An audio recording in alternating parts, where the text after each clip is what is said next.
एक बार स्वागत करता हूँ आप सभी लोग का मेरे चैनल ट्रैवल गुरु मसूद में। मैं आपका होस्ट और दोस्त मसूद आलम। आज जो मैं सबसे पहले तो आपको बताना चाहूँगा कि देखिए मैं अपने गांव में हूँ। बकरा ईद की छुट्टियों में आया हुआ था मुंबई से कुछ दिन के लिए, और कुछ दिन का और मेहमान हूँ यहाँ पे। मेहमान की तरह आता है आदमी अपने गाँव में, अपने घर पर जो है आदमी मेहमान बन के मेहमान की तरह आता है, 8-10 दिन रहता है फिर चला जाता है।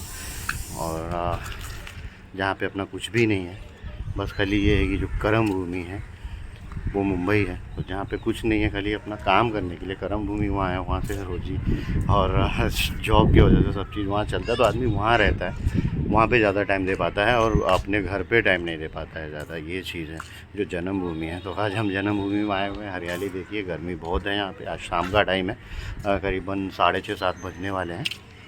तो यहाँ पे मैं हूँ और मैं सोचा कि एक जो है ना मेरे को एक इशू एक जन ने भेजे थे, उनको काफ़ी तकलीफ़ और टेंशन में आ गए वो।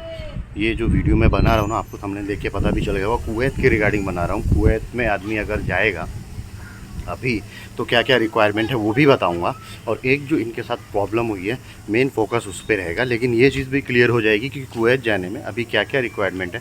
किसी के अगर डाउट्स हैं, कोई ऐसा चीज़ जानना चाह रहा है तो उसका ये डाउट भी क्लियर हो जाएगा। बेनिफिशियल वीडियो होने वाली है आप लोगों के लिए ये। और ये वीडियो पे जो अभी मैं बताऊंगा आप लोगों को चीज़ ये है कि अगर आपका कुवैत का वीज़ा लग गया है और वीज़ा पासपोर्ट में मतलब स्टैम्प होने के बाद भी वीज़ा लेके जाना पड़ता है। पीसीसी पे नोटरी होता है, और जो आपका वीज़ा रहता है, वीज़ा क्यों लेके जाना पड़ता है क्योंकि वीज़ा पे जो है वो होलोग्राम मेडिकल का लगा हुआ रहता है, नोटरी हुई रहती है। इसके वजह से वो लेके जाता है आदमी साथ में, और मैंडेटरी है, वो लेके नहीं जाएंगे तो आपका जो है एयरपोर्ट से बोर्डिंग नहीं होगा, वहाँ से आपको वापस कर दिया जाएगा। तो इसके रिगार्डिंग मैं आपको बताने वाला हूँ कि एक बंदे के साथ क्या प्रॉब्लम हुआ, और सब लोग डरे हुए थे क्या होगा क्या नहीं। फिर मैंने उनको गाइड किया और वो चले गए। तो वीडियो की शुरुआत करने से पहले आप लोगों से गुजारिश करूंगा कि अगर आप मेरे चैनल पर नए हैं तो मेरे चैनल को सब्सक्राइब कर लीजिए, बेल आइकन भी प्रेस करिए ताकि किसी भी तरह के नोटिफिकेशन अगर आपको आते हैं, मतलब मेरी वीडियो आएगी तो हर नोटिफिकेशन आपको आएगा। मेरे कहने का मतलब ये है।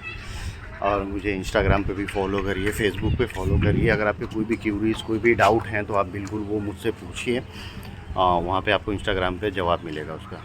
तो चलिए वीडियो की शुरुआत करते हैं।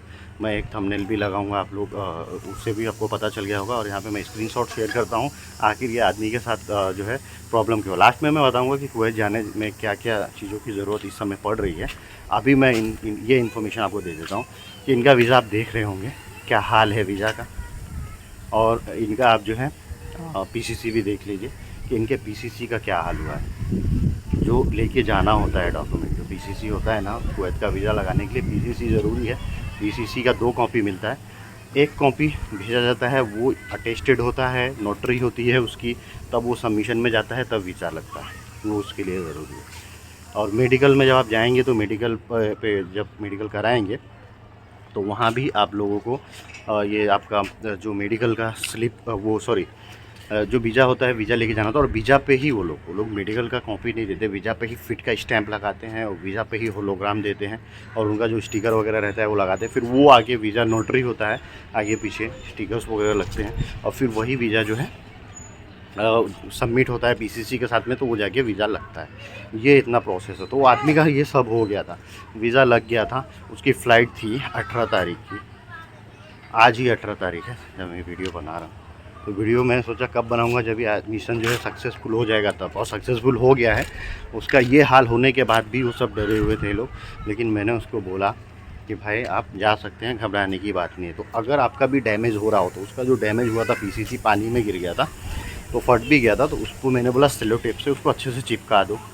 और दूसरी बात क्या करना है इसमें, सेलो टेप से चिपकाने के बाद से आपको जो है जो आपको ये मिला हुआ, वीज़ा पे पूरा वो ब्लर हो गया था, लेकिन फिर भी समझ में आता है, लेकिन ओरिजिनल रहता है। ये क्या प्लस पॉइंट क्या है ना कि पहला जो वीज़ा आता था, वो वीज़ा क्या आता था आपका कि वहाँ से कुरियर के द्वारा आता था। इनके साथ में प्लस पॉइंट ये हुआ कि कुरियर के साथ में जो वीज़ा आता है वो वाला नहीं था, इनका इलेक्ट्रॉनिक वीज़ा था। तो इलेक्ट्रॉनिक वीज़ा जो कुवैत का था उसका जो है इनको फ़ायदा हो गया, क्योंकि इलेक्ट्रॉनिक वीज़ा का PDF इनके पास मौजूद था। मैंने बोला कि उसका भी आप प्रिंट ले लीजिए, और दूसरी जो है आपको पीसीसी का भी 1-2 कॉपी मिलता है, कभी वेस्ट मत करिए, वो रखिए। तो उन्होंने वो भी रखे हुए थे। तो ये दोनों चीज़, इसका एक प्रिंट लिया उन्होंने, पीसीसी का प्रिंट लिया, और अटेस्टेड तो नहीं कराया क्योंकि टाइम नहीं था, क्योंकि जिस दिन डैमेज हुआ उसके दूसरे दिन जो है फ़्लाइट थी। तो वो तो डैमेज वो सही नहीं करा सकते हैं, लेकिन ये जो ओरिजिनल डॉक्यूमेंट थे उसका कलर प्रिंट लिया और जो इनके पास पीसीसी था फिर ये लेके और चले गए। बस इतना सा किए इन्होंने, इनका काम हो गया।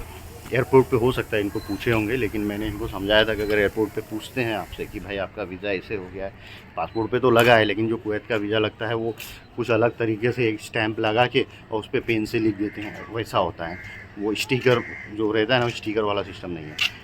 तो इनका मिशन हो गया सक्सेसफुल, जो इतना ख़राब होने के बावजूद वीज़ा वगैरह सब हो गया। क्यों हुआ? ये इलेक्ट्रॉनिक वीज़ा के फ़ायदे की वजह से हुआ, कि इलेक्ट्रॉनिक वीज़ा आया हुआ था उसका उन्होंने प्रिंट ले लिए, तो प्रिंट लेके लगा लिए प्लस पीसीसी का प्रिंट ले लिए, तो ये उनके लिए बेनिफिशियल हुआ, अच्छा उनके लिए हुआ। और उनका टिकट वगैरह नहीं तो इस समय नॉन रिफंडेबल टिकट, वो पूरा नुकसान हो जाता। और दूसरी चीज़ क्या होती है उनकी कि वीज़ा भी एक्सपायर हो जाता, और कुवैत का वीज़ा इस समय लगाने में टाइम भी बहुत ज़्यादा लग रहा है और पैसे भी बहुत ज़्यादा लग रहे हैं, तो इसके वजह से जो है नुकसान हो जाता उस आदमी का। मैंने उनको समझाया, टाइम नहीं था, नहीं तो कोशिश ये किया जाता कि उसकी नोटरी करा दी जाती ताकि आदमी डरता नहीं और उसका डाउट जो है वो क्लियर हो जाता। लेकिन हम लोग उस पर ही बोले और समझाएं, और उसको स्टिकर उसका जो था ये हॉलमार्क वगैरह वो तो पानी में जाने की वजह से वो, क्योंकि वो रहता है प्लास्टिक का, तो वो ख़राब नहीं हुआ था, वो ठीक था।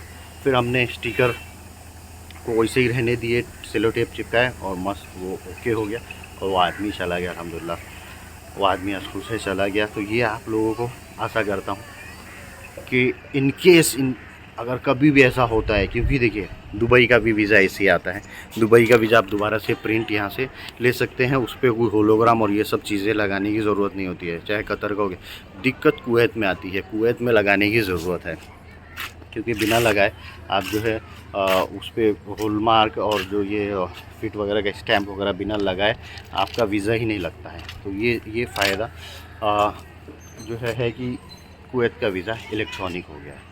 आशा करता हूँ आप लोगों को ये जानकारी अच्छी लगी और बेनिफिशियल भी है। दूसरी चीज़ मैं ये बता रहा था कि अभी कुवैत जाने में आपको किन किन चीज़ों की रिक्वायरमेंट है। अगर आप इस टाइम कुवैत जा रहे हैं तो कुवैत जाने के लिए आपके पास जो है टिकट होना चाहिए और पीसीसी का प्रिंट होना चाहिए, वीज़ा का प्रिंट होना चाहिए। मेरे हाथ में दर्द हो गया है भाई, पकड़े पकड़े। तो क्या चीज़ें होनी चाहिए? नंबर 1 आपके पास पासपोर्ट पे वीज़ा लगा हुआ होना चाहिए, पीसीसी होना चाहिए, और दूसरा आपके पास तीसरा चीज़ जो होता है वो वीज़ा का जो ये डॉक्टर का स्टैम्प वगैरह नोटिस जो मैंने बताया ये होना चाहिए। बाकी जो वहाँ जाने के लिए पहले कुछ स्लोनी का ऐप लगता था, एक और कोई ऐप लगता था, उसमें बारकोड जनरेट करना होता था, इम्यून का, वो सब चीज़ें बंद होगी। किसी चीज़ की ज़रूरत नहीं है। कोई एयरलाइंस हो सकता है कि मांगती है, लेकिन उसका कोई भी अभी ज़रूरत नहीं है, और RT-PCR का भी कोई ज़रूरत नहीं है। अगर आप कुवैत जाना चाह रहे हैं, सिंपल सी बात है, आपके पास वैलिड वीज़ा होना चाहिए, स्टैम्प होना चाहिए, वीज़ा की एक कॉपी होनी चाहिए जो नोटरी वगैरह की हुई है, और आपके पास पीसीसी का कॉपी वही होना चाहिए जो नोटरी वगैरह किया है, और टिकट होना चाहिए वैलिड, आप जा सकते हैं। आशा करता हूँ वीडियो आपको अच्छा लगा। अगर अच्छा लगा तो शेयर कर दीजिए दोस्तों में, लाइक करिए, कमेंट करिए। मिलते हैं फिर ऐसे ही कोई नई वीडियो में, तब तक के लिए थैंक यू फॉर वॉचिंग।